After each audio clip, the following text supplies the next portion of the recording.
Bismillahirrahmanirrahim. Someone asked me, did Rasulullah always fight wars in bringing people to Islam, or was he also involving in peace treaty with them in order for them to live cohabitedly together? Rasulullah himself did not wish that he bring people to Islam through his word alone. No. What he did was he defended, as I said in earlier parts of this video on the origin of Islam, that he defended himself and his region when the enemies or the infidels attacked him. Now, when it comes to issues regarding to whether he always fight to subdue people in becoming Muslims, or he would call for peace treaty between them in order for them to live in a peace and harmony. Now, it is a treaty found in many books of hadith, like you found in Sahih Bukhari in the number hadith 2732, reported by Muswar ibn Makhrama, and also you found in Muslim in hadith number 4403, related or reported by Imam Asbara ibn Nazir. I also found in Sunan at-Tirmidhi, hadith number 3860. Now we see from this event that Rasulullah was in Medina on the 6th year after Hijrah. There he received a message from the Mushrikun. Then because he wanted to do his Umrah that year, he organized the Sahabas all together to embark on a journey to Mecca for their Umrah. So as they were going, they got to a place at Thaniya, while the Mushrikun coming forward led by an army whose leader was Khalid ibn Walid.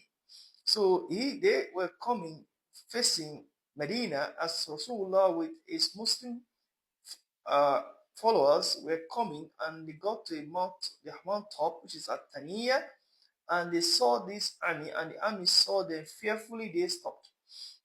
Then they wanted to reach a peace treaty. It was said that the treaty that would take them for 10 years truce.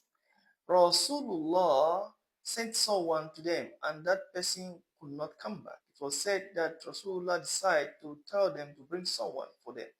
So according to the report found in Bukhari, it was said that a man by the name of Budayl came forward, and therefore he was discussing with them until it was replaced by Urwa ibn Waqas.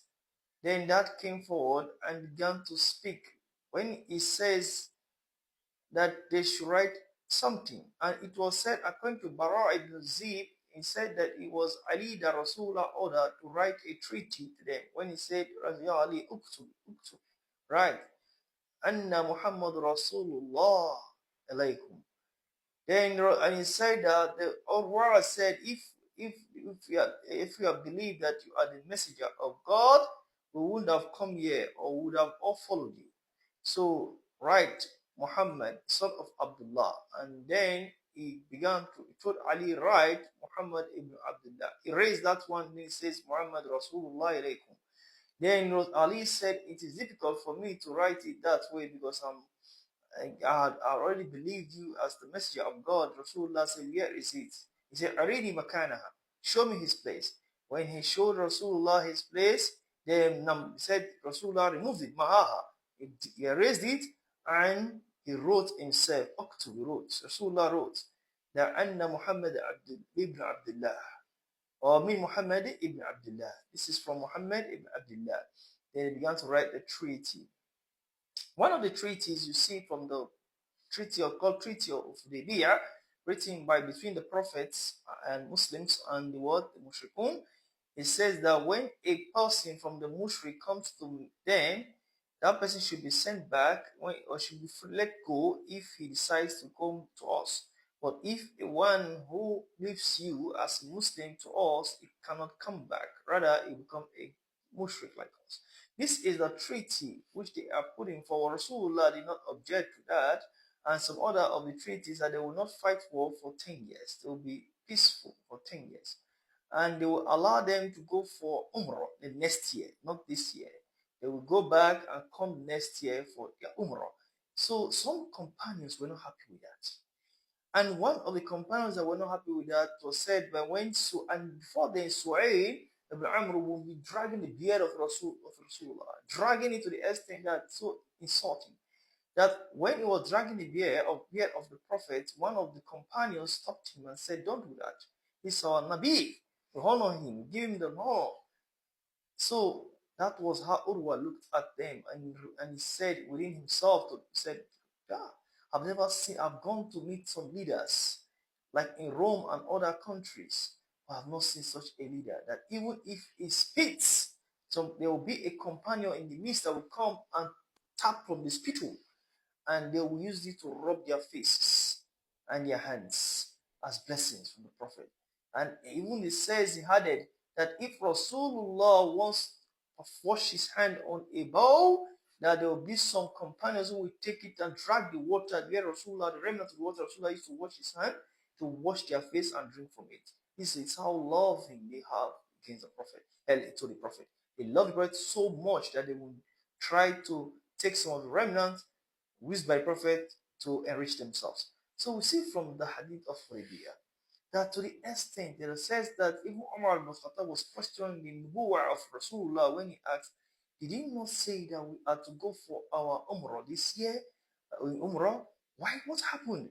Rasulullah told him, replied him saying, "And did I not tell you? Did I tell you the time we have to go for the Umrah? Did I tell you the day you have to go for the Umrah? But I told you we will definitely go for the Umrah." He said, "Yes." So why are you not questioning? So he was not satisfied. He went to Abu Bakr and said the same thing to Abu Bakr. Did they this one really Rasulullah? That is he actually the messenger of God? Did he not say we are going to go for Umrah? Why are we not going for Umrah? He said, you have to obey the message of God. They did not tell you that you should not go for Umrah, that you go for Umrah, but not this year. This is the hadith, and it's one very famous hadith in the year. Please, you can go and read more of the hadith. See how Rasulullah have to compromise some of his terms to bring people in peace and harmony, not just war, as they put it. Thank you very much on that.